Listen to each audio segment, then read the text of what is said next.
Hello folks, in this video I'm going to be reviewing the Quantum HD video goggles version 2. I'm first going to be building them and then going to be testing them and comparing them to Fat Shark goggles. So basically when you buy the kit, you get foam, you get the housing that goes on your head, you get 3 lenses, you get a bunch of straps and then a bunch of wires, and of course the monitor that goes inside the goggles. Now, as a quick demonstration, I'll just take this little FPV camera here and plug it in to the monitor so you can see that in action without it in the goggles. So as you can see here, let's see which way is up and down. There's probably going to be a lot of glare on the screen, but anyways, that's the camera and that's what the video looks like. It's pretty typical of a monitor of this size and cost, but I'm impressed with it. It looks good. It's very sufficient for flying FPV, so let's go ahead and start the build. You get a fairly detailed set of instructions, which is nice, so I'll just be following those. So step 1 is to put the lens inside the frame, which is this thing. You want to save all these little strips of foam because they're necessary. It might be a good idea to dust off your workstation so that you don't have too much dust that ends up inside of these goggles. So here are the lenses. They come packaged well so that they don't get scratched. Each lens has a bunch of little ridges in it that are circular. So at first glance, you wouldn't think that would provide very good image quality, but if you hold it up close, it looks pretty good. I'll try not to touch the actual lens more than necessary. Just grab it by the edge and then place it inside of the housing. Alright, and now this frame just snaps on.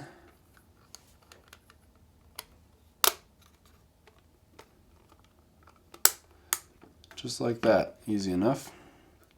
So now these little thumb, you use these to adjust the distance of the lens from the screen.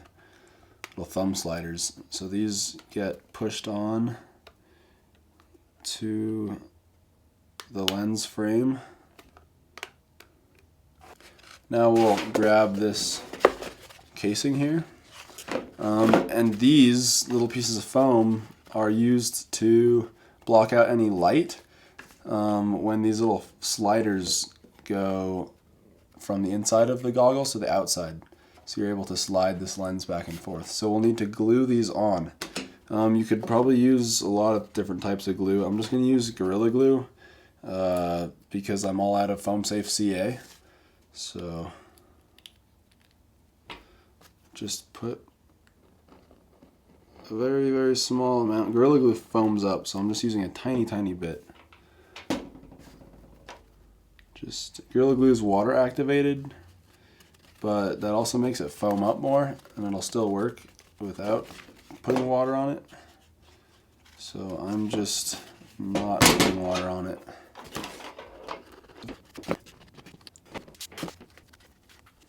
I'll go ahead and put in the screen. It just slides right in. Just want to make sure it's right side up. It's as simple as that. Now the lens element sits in there just like this. And I believe it is now time to put the top on. And that is as simple as dropping it over the screen. Just like that. So you can glue these halves together. I'm not going to do that just in case I ever want to take it apart and maybe use the monitor separately so multiple people can see it, or just something along those lines. So I'm just going to take some packaging tape,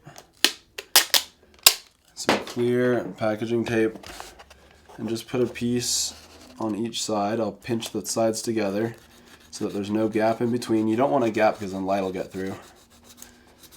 And just put a piece of tape over. I'll do one here, here, here, and here. Just like that, as you can see. So it comes with all these cushions that are for getting this goggle rim to fit your face. These are basically just like, I don't know what material that is. It feels kind of like something a wetsuit is made out of. But anyways, you can just kind of cut these and glue them on accordingly, however you need to. I guess just kind of like hold it up to your face and try it out. Just kind of experiment a little bit and see what feels most comfortable. So I'm gonna put one of the strips up top. Once again, using Gorilla Glue, probably not the best option. I'll hit this with a little bit of moisture to activate that glue. I'm gonna use some pins to pin it in place while it dries.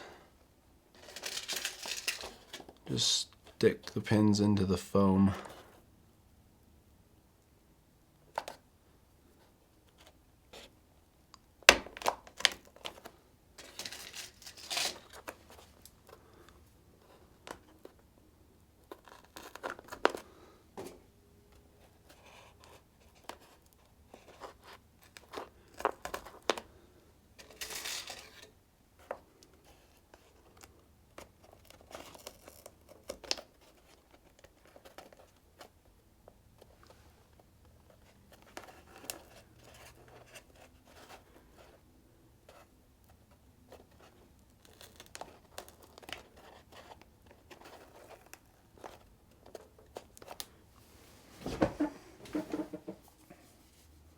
So now I'm going to put foam along this entire surface right here. I don't actually think that the foam on the sides way out here will come in contact with my face, but it will probably help prevent some light leaks. I'm going to try putting a strip of foam across the lower nose piece like this.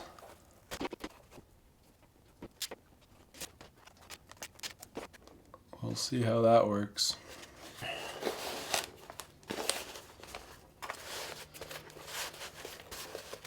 Seems to fit well.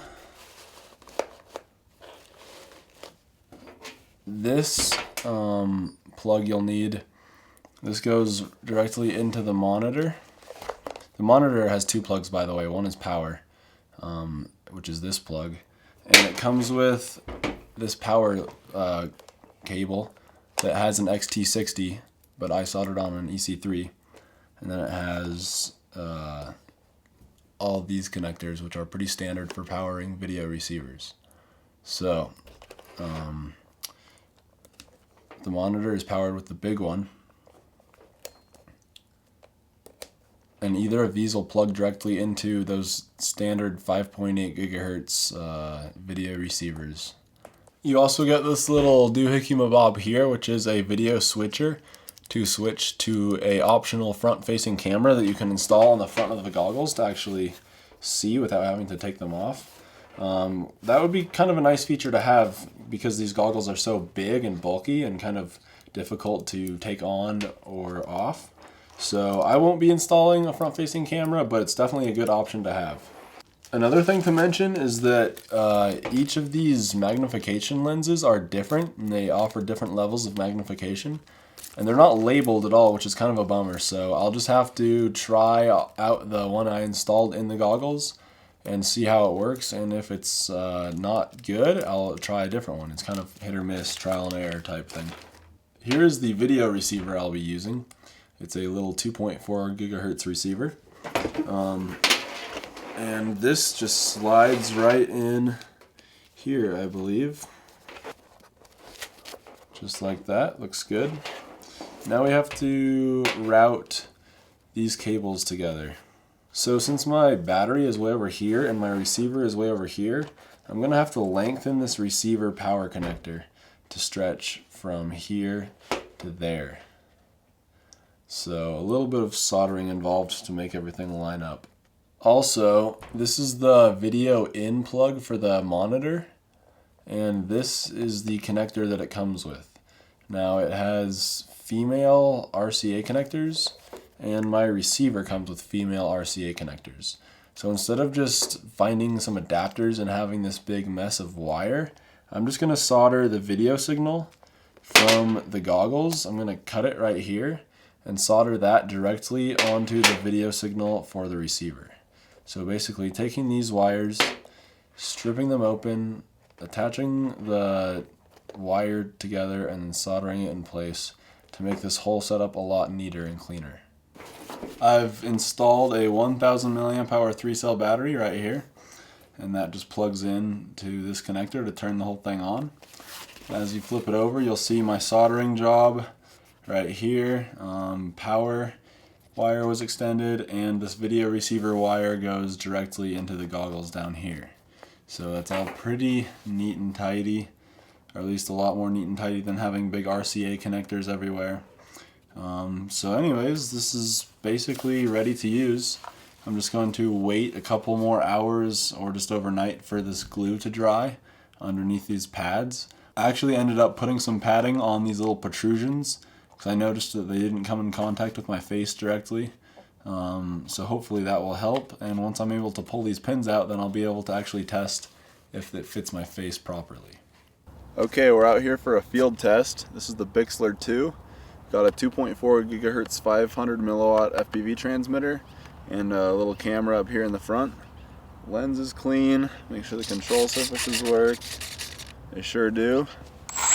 Motor works. Alright, let's launch.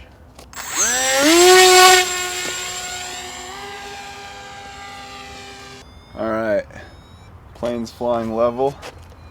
Now I'm going to put on the Fat Shark Dominators with a 2.4 gigahertz receiver module inside. Okay, so if you're wondering, I have this little thing hanging off the side of the goggles. This is a little earbud, and this is for audio. I don't need to put it in my ear because it's way too loud, but it just dangles and I can hear it just fine. Right now I have the TBS L1D variometer. This plane right now is kind of set up as like a slope soaring FPV glider, and soon I'll be doing some narrated FPV like slope soaring and thermaling with it. It's not the most efficient, but it works pretty well. So the Fat Shark goggles are great because they're so convenient. Everything is self-contained. The battery's small, it simply plugs in. Audio is really convenient. You just plug that in. It's really nice to be able to swap out 5.8 gigahertz modules and put in 2.4 gigahertz modules. The antenna placement's really convenient. Basically, they're great for convenience. The video quality is good. The screen size is kind of far away. It's a little smaller than I'd like, so it's not super immersive. I'm basically looking at a screen that's just kind of out there in front of me. It's not really wide at all. It's just like a box out in front. Yeah, I've been flying with these goggles for a long time, and I'm very used to them. So now I'm going to gain some altitude, take them off, and switch over to the Quantum V2 FPV HD screen box, foam box, goggle kit, and see how it's different. Okay, time to switch. Going blind. Unplugging that. Plugging this in.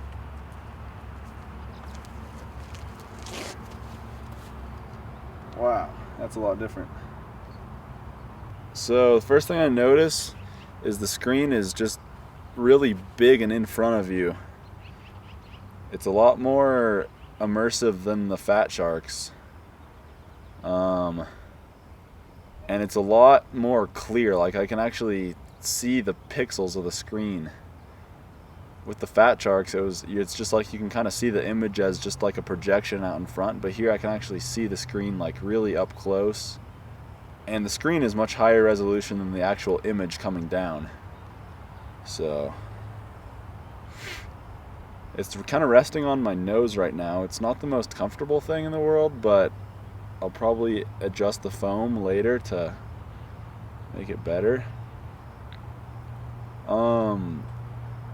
There's a little bit of my image on the top of the screen that's kind of cropped off, I can still read all the numbers up there, but some of them are kind of chopped off. So I'm thinking the screen might distort the image just a little bit. Not distort, but like crop it down just a little bit. The bottom seems to be fine, but the top is just cut off a little bit. It's also distorted in a sense that it's like the sides are kind of like pulled out a little bit. So the top and the bottom frames are bent down, like the top is kind of a little bit like this, and the bottom is a little bit like this, and the sides kind of bend in a little bit. It's not too bad and it's not distracting or anything, but that's just how the way it is. There's a little bit of light leaks. I'm getting some reflections through down here by my cheeks. I'm sure people are going, what on earth is that person doing, as they walk or drive by. So after flying around a little bit, there's no doubt that this is a lot more clear. You're able to see your video signal a lot better, and it's a lot more immersive in my opinion. It seems my eyes are having a little bit of difficulty focusing on the image, but I am able to focus on it. Like I can see the pixels clearly. So perhaps I need to switch out lenses and try a different one. So I definitely think it's safe to say that I like the viewing experience better than the Fat Sharks. But I like the form factor and convenience of the Fat Sharks better than this, because this is like just awkward. But the image is amazing. I would definitely rather spend a couple hours looking at this image than the image in the Fat Sharks. I think having a more immersive viewing experience like this helps your piloting skills as well, because it makes you feel like you're there more and you can kind of react more confidently. Maybe not maybe faster, I don't know. It's definitely better though. I like it a lot more. The screen is so high resolution that it makes you realize how bad the video signal is that's actually coming down, because I can see the pixels, but then the clarity relative to the pixel count of the FPV image is just not that great.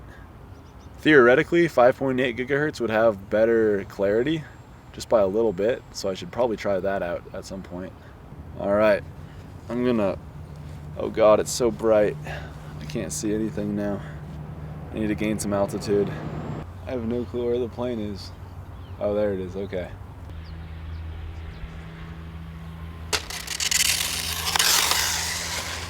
So the pros for these goggles is that they have a wide immersive field of view, they have great resolution and clarity, the flexibility to use any type of receiver is really nice, and lastly, the cost is unbeatable. Pretty much all the cons have to do with the form factor. They are big, bulky, and in my opinion, not quite as comfortable as the Fat Sharks. But that's just relative to my face and my experiences. They could potentially be made better. Those are my thoughts on this product. Thanks for watching. Bye.